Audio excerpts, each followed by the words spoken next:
पृथ्वीराज चौहान की हार भारत में मोहम्मद गोरी के लिए एक रास्ता थी जिसने भारत के दरवाजे खोल दिए। Prithviraj was the first king of modern India who lost against any foreign invasion. But what made me curious was not Chauhan और Ghori but it was Jaichand. मेरी उत्सुकता थी यह जानना कि तराइन के दूसरे युद्ध के बाद जयचंद का क्या हुआ। तो आज हम बात करेंगे हिस्ट्री के उन पेजेस के बारे में जो बुक्स में बुक ना हो सके, लेकिन उनकी इम्पोर्टेंस इसलिए ज़्यादा है कि पृथ्वीराज चौहान के प्रारब्ध से ज़्यादा जयचंद का अंत हमें काफ़ी कुछ सिखा के जाता है। सो वेलकम टू भांति की बातें।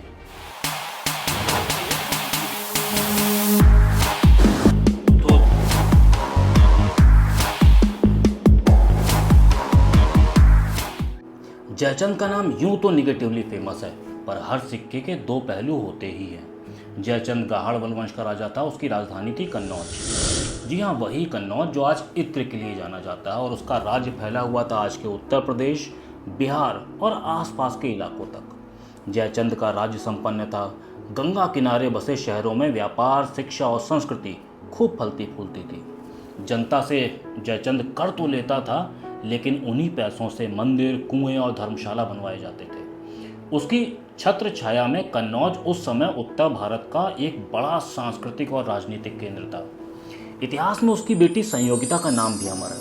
संयोगिता अपनी सुंदरता और स्वतंत्र स्वभाव के लिए जानी जाती है। उनका प्रेम संबंध हुआ अजमेर के शासक पृथ्वीराज चौहान से, और यही प्रसंग जयचंद और पृथ्वीराज चौहान की दुश्मनी का कारण भी बना। यानी जयचंद सिर्फ एक गद्दार नहीं था, बल्कि एक संपन्न राज्य का शासक था और अपनी प्रजा के लिए विकास करने वाला राजा था। पर इतिहास में उसका नाम सबसे ज़्यादा उसके व्यक्तिगत फैसलों और संयोगिता की कहानी से जोड़कर याद किया जाता है। इतिहास की किताब में जब जब पृथ्वीराज चौहान का नाम लेती है तो उसके साथ संयोगिता की छवि अपने आप खड़ी हो जाती है। उनकी प्रेम गाथा को सबसे विस्तार से चंद्रबरदाई ने अपने महाकाव्य पृथ्वीराज रासों में लिखा है। कहा जाता है कि कन्नौज की राजकुमारी संयोगिता ने कभी पृथ्वीराज चौहान को देखा तक नहीं था, लेकिन उनके शौर्य की गाथाएं, रणभूमि की वीरता और दिल्ली अजमेर पर उनके पराक्रम की कथाएं जब कवि गाकर कन्नौज पहुंचे तो संयोगिता का हृदय मोहित हो गया। रासों में उल्लेख है कि संयोगिता ने अपने कक्ष में पृथ्वीराज का चित्र बनवाया और रोज उसी को निहारती थी। यहीं से एक अनदेखा अदृश्य प्रेम जन्मा, जहां ना मिले थे और ना मिले बिना चैन था। लेकिन इस रास्ते में सबसे बड़ी बाधा थे स्वयं संयोगिता के पिता राजा जयचंद गाहड़वाल। उन्हें पृथ्वीराज से पहले से राजनीतिक बैर था। वो नहीं चाहते थे कि उनकी बेटी शत्रु घराने में जाए, इसलिए उन्होंने ठान लिया कि अगर संयोगिता का विवाह होगा तो सबके सामने होगा, लेकिन पृथ्वीराज चौहान से नहीं। जयचंद ने भव्य स्वयंवर आयोजित किया, भारत के बड़े बड़े राजाओं को बुलाया, पर पृथ्वीराज चौहान का नाम काले अक्षरों में काट दिया गया। पृथ्वीराज को बाहर रखने के लिए जयचंद ने दरबार में एक मिट्टी की मूर्ति भी बनवाई, जिसमें पृथ्वीराज को द्वारपाल के रूप में दिखाया गया। यह उनका अपमान करने का एक उपाय था, लेकिन संयोगिता जब सभा में आई, हाथ में जयमाला लेकर, उन्होंने किसी भी अन्य राजा की तरफ देखा भी नहीं। उन्होंने पिता की मर्यादा भूलकर सीधा उस मिट्टी की प्रतिमा को जयमाला पहना दी, और इतिहास के पन्नों में यह क्षण विद्रोह और प्रेम दोनों का प्रतीक बना। इसी पल पृथ्वीराज, जो गुप्त रूप से वहां आए थे, सभा में कूद पड़े, संयोगिता को रथ में बैठाया और अपने वीरों के साथ अजय मेरू की तरफ निकल पड़े। जयचंद के लिए यह ना सिर्फ बेटी का विद्रोह था, बल्कि पूरे राज दरबार और देश विदेश के राजाओं के सामने घोर अपमान भी था। उसकी प्रतिष्ठा धूल में मिल गई थी, और यहीं से जयचंद और पृथ्वीराज की दुश्मनी व्यक्तिगत प्रेम से निकलकर राजनीतिक युद्ध में बदल गई। कहा जाता है कि यही दुश्मनी आगे चलकर जयचंद को मोहम्मद गोरी के साथ खड़ा कर गई, और तराइन का युद्ध, जिसने भारत की सत्ता का भविष्य बदल दिया, इसी प्रेम कहानी की परिणति थी। जब भी हम 12वीं सदी के उत्तर भारत की बात करते हैं तो दो नाम अपने आप सामने आ जाते हैं। अजमेर दिल्ली के वीर राजा पृथ्वीराज चौहान और गजनी का शासक मोहम्मद गोरी। मोहम्मद गोरी का असली नाम था मोइजुद्दीन मोहम्मद बिन साम। वो गजनी का शासक था, लेकिन उसका असली साम्राज्य था गोर। गजनी का पुराना आक्रांता महमूद गजनवी भारत से सोना, रत्न और धन लूटकर चला गया था। गौरी ने भी वही देखा, पर उसके इरादे केवल लूटने के नहीं थे। वो भारत में स्थायी शासन स्थापित करना चाहता था, क्योंकि भारत उस समय धन धान्य से संपन्न था। साथ ही यहाँ के राजपूत राज्य आपस में बटे हुए थे। गोरी ने यही कमजोरी देखी और सोचा, अगर एक एक करके सबको हराया जाए तो भारत पर राज्य करना कठिन नहीं है। और उस समय उत्तर भारत में सबसे ताकतवर राजा थे पृथ्वीराज चौहान। दिल्ली और अजमेर पर उनका नियंत्रण था। इसीलिए गोरी की सबसे बड़ी बाधा वही थी। गोरी ने पहली बार तराइन में आक्रमण किया। पृथ्वीराज ने राजपूत सरदारों की बड़ी सेना जुटाई। रासों के अनुसार इस युद्ध में गोरी बुरी तरह पराजित हुआ और घायल होकर भागा।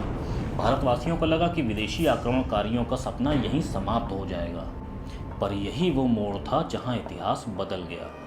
गौरी ने 1 साल बाद और भी बड़ी सेना संगठित करी। कहा जाता है कि उस समय जयचंद और कुछ अन्य राजाओं ने भी पृथ्वीराज का साथ नहीं दिया। तराइन की दूसरी भिड़ंत में गौरी ने रणनीति और छल का सहारा लिया। उसने रात में अचानक हमला किया। राजपूत सेना घबरा गई, टूट गई और पृथ्वीराज हार गए। तराइन का दूसरा युद्ध भारत के इतिहास का निर्णायक मोड़ था।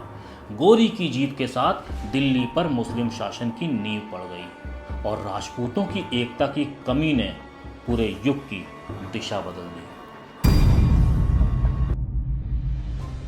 जयचंद और पृथ्वीराज चौहान पहले से प्रतिद्वंदी तो थे, लेकिन असल चोट लगी संयोगिता के स्वयंवर में। जयचंद ने पृथ्वीराज को सभा से बाहर रखा था, लेकिन संयोगिता ने सबके सामने उन्हीं की प्रतिमा को जयमाल पहना दी और पृथ्वीराज चौहान उनको ले भागे। इस अपमान ने जयचंद का हृदय जलाकर राख कर दिया। वो सोचने लगा कि पृथ्वीराज चौहान को हर हालात में तोड़ना होगा, और चाहे इसके लिए उन्हें किसी का सहारा तक क्यों न लेना पड़े। इसी बीच पश्चिम से बढ़ता आ रहा था मोहम्मद गोरी। पहले युद्ध में वो पृथ्वीराज चौहान से हार चुका था, लेकिन अब वो दोबारा आना चाहता था। कहा जाता है कि इसी समय जयचंद और गोरी के बीच गुप्त संदेशों और दूतों का आदान प्रदान हुआ। जयचंद ने सोचा कि अगर गोरी को पृथ्वीराज से भिड़ना है तो मैं रास्ता आसान कर दूंगा, क्योंकि दुश्मन का दुश्मन दोस्त होता है। इतिहासकार मानते हैं कि जयचंद ने सेना न भेजकर पृथ्वीराज को अकेला छोड़ दिया। उन्होंने गौरी की सेना को भारत में प्रवेश करने का रास्ता और ठहरने की जगह दिलवाई। घोड़े, अनाज और सहयोगियों की आपूर्ति में ढील दी और पृथ्वीराज की तैयारियों और रणनीतिक बातें गौरी तक पहुंचाई। तराइन के दूसरे युद्ध में गौरी ने अचानक रात में हमला किया। राजपूत सेना बिखर गई, पृथ्वीराज चौहान हार गए और भारत के इतिहास की धारा बदल गई।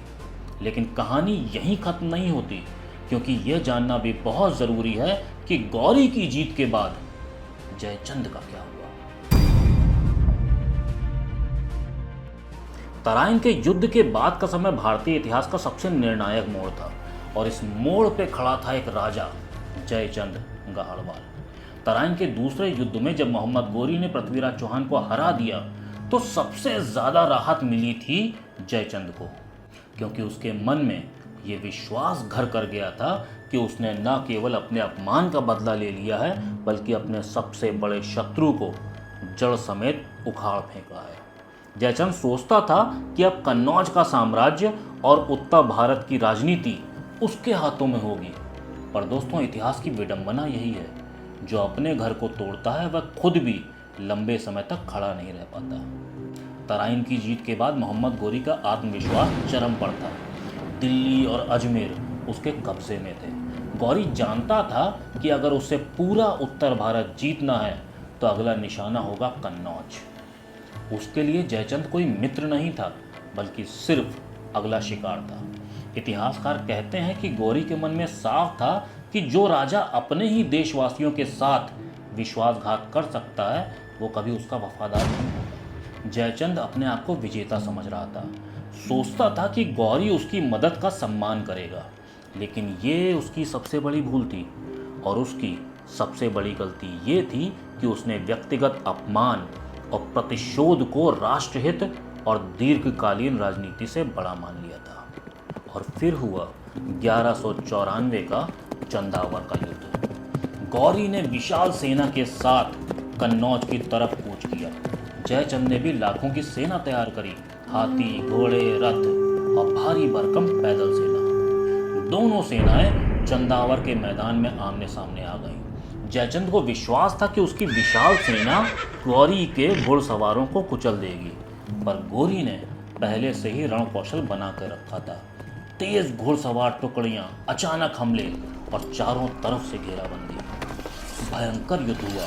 कहा जाता है कि जयचंद जिस हाथी पर सवार था वो युद्ध भूमि के पास दलदल में फंस गया। गौरी के तीरंदाजों ने इस अवसर का लाभ उठाया, तीरों की बौछार कर दी। जयचंद ने निकलने की कोशिश करी, पर भारी हाथी और फंसा हुआ रथ उसे कहीं लेकर नहीं जा पाया। एक एक करके उसके सारे अंगरक्षक मारे गए और अंततः उसी दलदल में गौरी की सेना ने जयचंद को मार गिराया। इतिहासकार लिखते हैं कि युद्ध के बाद जब सब कुछ शांत हुआ तो गंगा नदी में एक शव बहता हुआ मिला, और यह कोई और नहीं बल्कि कन्नौज का राजा जयचंद था। जिस राजा ने सोचा था कि वह अपने अपमान का बदला लेकर उत्तर भारत का सबसे शक्तिशाली राजा बनेगा, उसका शरीर नदी की धारा में बहता हुआ अनजान किनारों की तरफ चला गया। और इसके बाद गौरी ने कन्नौज को लूटा, मंदिर तोड़े गए, धन संपत्ति लूटी गई और उसकी सत्ता ध्वस्त कर दी गई। जयचंद का साम्राज्य मिट्टी में मिल गया। जयचंद की कहानी हमें यही सिखाती है कि यदि व्यक्तिगत वैर और प्रतिशोध को राष्ट्रहित से ऊपर रखा जाएगा तो उसका अंत हमेशा विनाशकारी होगा। जयचंद ने सोचा था कि पृथ्वीराज चौहान को हराकर वो महान बनेगा, लेकिन इतिहास ने उसे गद्दार बनाकर छोड़ दिया। आज भी जब किसी अपने को धोखा देने की बात आती है तो हम यही कहते हैं कि वो तो जयचंद निकला। इतिहास सिर्फ हमें बीते राजाओं की कहानियां सुनाने के लिए नहीं है, बल्कि हमें चेतावनी देने के लिए भी है। जयचंद कोई कमजोर राजा नहीं था, कन्नौज का शासक था। उसके पास समृद्ध राज्य था, विशाल सेना थी और अपार संपत्ति थी। उसके शासनकाल में मंदिर बने, व्यापार फला फूला, जनता संपन्न बनी। लेकिन इतना महान साम्राज्य, इतनी बड़ी शक्ति, सब कुछ ढह गया, क्योंकि राजा ने अपने व्यक्तिगत अपमान और प्रतिशोध को राष्ट्रहित से बड़ा मान लिया। उसकी यही भूल विदेशी आक्रांता के लिए रास्ता बनी और परिणाम यह हुआ कि पूरा उत्तर भारत गुलामी की तरफ चला गया। आज भी अगर हम आपस में लड़ते रहेंगे, जाति, धर्म, राजनीति, व्यक्तिगत स्वार्थ को राष्ट्र से ऊपर रखेंगे, तो पराये हमें हराने में देर नहीं करेंगे, क्योंकि इतिहास कहता है कि भारत कभी भी बाहरी ताकतों की ताकत से नहीं हारा, बल्कि भीतर की कमजोरी से हारा है। तो जयचंद की कहानी सिर्फ गद्दारी की नहीं है, बल्कि एक महान राजा के पतन की भी है, जिसे अपनी ही कमजोरियों ने मिटा दिया। यहीं हमें सीख लेनी है कि होंगे हमारे उठने बैठने के अलग तरीके, होंगे कहीं धोती, सलवार, पतलून और घाघरे के सलीके, होंगे कुछ रिवाज एक से, कुछ अलग से, कुछ जुड़े होंगे झेलम से, कुछ होंगे गंगा नदी के। डूब कर देखें तो भेद उतराने पर ख़त्म होना चाहिए। कहीं भी हो, कुछ भी हो, कैसे भी हो, हर हालात में देश प्रथम होना चाहिए। तो आइए प्रण करें कि हम अपने मतभेदों से ऊपर उठकर अपने राष्ट्र की एकता और सम्मान के लिए हमेशा खड़े रहेंगे, क्योंकि भारत जब जब बटा है हारा है, और जब जब एक हुआ है तब तब विजेता बना है। आज भांति की बातें में सिर्फ इतना ही। अगली बार कोई नई कहानी लेकर, कोई नया किस्सा लेकर, कोई नई जानकारी लेकर फिर से हाजिर होऊंगा। तब तक के लिए बाय बाय।